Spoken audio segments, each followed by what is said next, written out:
Christmas box office day numbers are in, and guess what? The Color Purple ended up winning the day. But why are we talking about Aquaman 2? Well, because I find that far more fascinating. I don't know anything about The Color Purple. I didn't watch the original. It's a film that's obviously not for me. But the controversy surrounding Aquaman 2, I think that is far more hilarious. So we're going to delve into that. But of course, we'll pay lip service because I don't want to be called racist. Warner Brothers, as mostly expected, wound up owning Christmas with its trifecta of Aquaman 2, Wonka, and The Color Purple, respectively, in the top 3 spots. Speaking of The Color Purple, it came up big, much bigger than expected, with its first day in an estimated $18.15 million. An A cinema score, 5 stars, 92% positive. Don't know if it's good, don't really care either way. Just like Barbie, okay? Wasn't made for me, don't really care about it. Nobody's really discussing it anymore, even though it was the biggest film of 2023. Strange. Not only was that haul enough for The Color Purple to win Christmas Day ahead of Aquaman 2, which got 10.6 million, and Wonka 10.3 million. This is the biggest Christmas Day opening since 2009, and the second biggest Christmas Day opening after Warner Brothers at 2009, Sherlock Holmes. A bit of a drop off there, okay? 18.15 is the second biggest, and Sherlock Holmes 24.6. So close. Like you got within striking distance. If striking distance was throwing a jab across a football field. Color Purple also outstrips the first Christmas Day of Universal's feature on the West End Broadway musical Les Miserables, which went on to ultimately make $148 million. Are musicals dead on the big screen? Was anybody asking that question? I didn't really think so. They just don't really come out all that often because that takes a considerable amount of talent. But the bigger question that you should be asking, are superhero films dead at the box office? Aquaman 2 coming in with a $38.3 million for the 4-day, under its $40 million projection, while Wonka was at $28.35 from the Friday to Monday, putting it in the running, a total of $85.8 million. But yeah, the demographics, okay, yeah, for The Color Purple, obviously 65% black, and then, 20% of, guilty white people. Who knows, maybe it's great and everybody should go see it. Playing to an audience, the audience seems to be receptive of it. But let's talk about comparisons, okay? We'll get to Aquaman here in a second, but Migration being Illumination's first verifiable flop?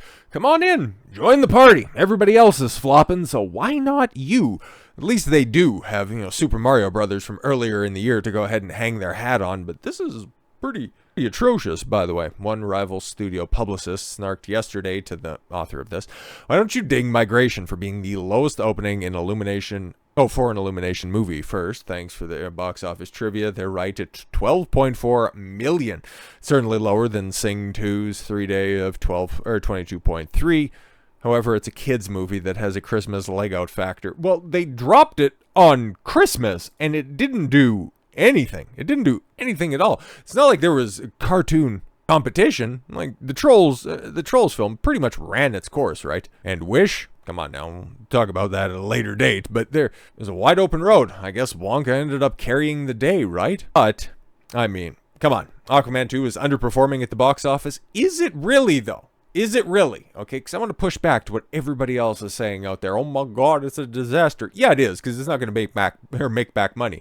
Nobody was ever thinking it was going to, okay, outside of just some absolute aberration. But, put a pin in that for a second. Underperforming at the box office, and fans wonder why the Marvels took so much more flack than the new DC movie. I had just talked about this and had a good laugh at it because everybody is spurging out, "Oh, you bunch of misogynists online. Why is the Marvels getting hate, but not Aquaman 2? Well, first and foremost, there is not the same type of vitriol from the people behind or in front of the camera for Aquaman 2 as compared to the Marvels.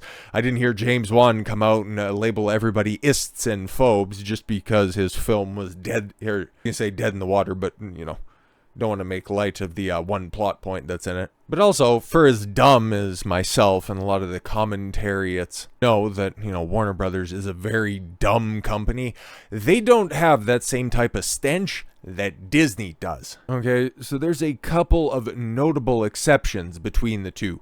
Yes, they're sequels to billion-dollar movies with just about identical box office hauls. And yeah, Aquaman 2 is flopping as spectacularly as the Marvels. It's just all of that negativity, all of that self-inflicted negativity that the Marvels had isn't apparent with Aquaman 2, so it just failing at the box office is just par for the course, as opposed to something that would be celebrated and followed up with a giant parade. But outside of maybe this week, nobody's really going to be talking about Aquaman 2, unless, of course, there's a couple of notable things here, okay? Look at that international number. That is crazy. That is wild.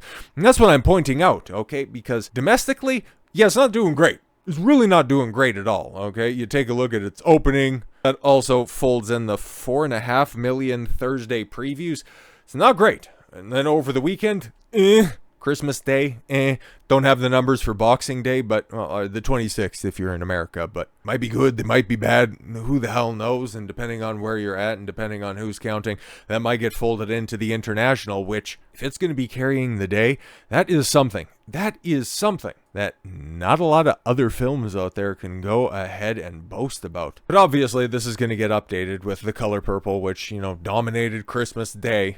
It was dropped on the day, so it would end up, theoretically, once we get everything all tallied, either in second or third place. Also, depending on how Wonka shakes out. It'll be interesting to see its run throughout the week, and I'll be very interested to see what the drop-off of Aquaman is for next weekend, so I guess that'll be about the only other interesting nugget there as well. But doing the big look at the Christmas long weekend, the 4-day weekend, $125 million, 38 million overall gross for everything that came out in the theaters.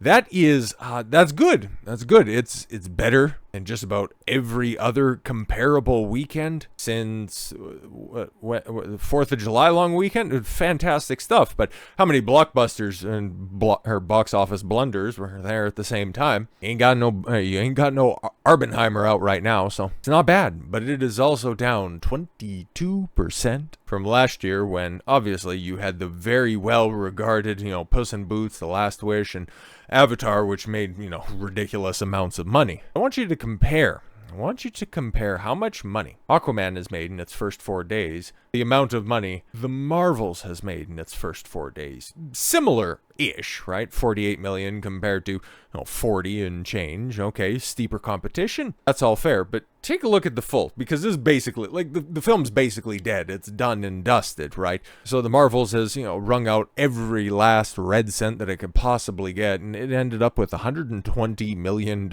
internationally. 54 million domestically, finally ended up cresting at 205, or depending on who you're using as a resource, $200 million gross. Barely anybody liked it domestically in North America. Barely anybody, nobody abroad liked that thing. But the general banality of Aquaman looks to be accepted a little bit more so across the world as compared to the all-female outing. So, I don't know, man. Maybe the rest of the world is just a little bit more misogynistic than anybody else really wants to give it credit for. So yes, 2023 is in fact going to end with a gigantic thud. Bomb after bomb, slump after slump.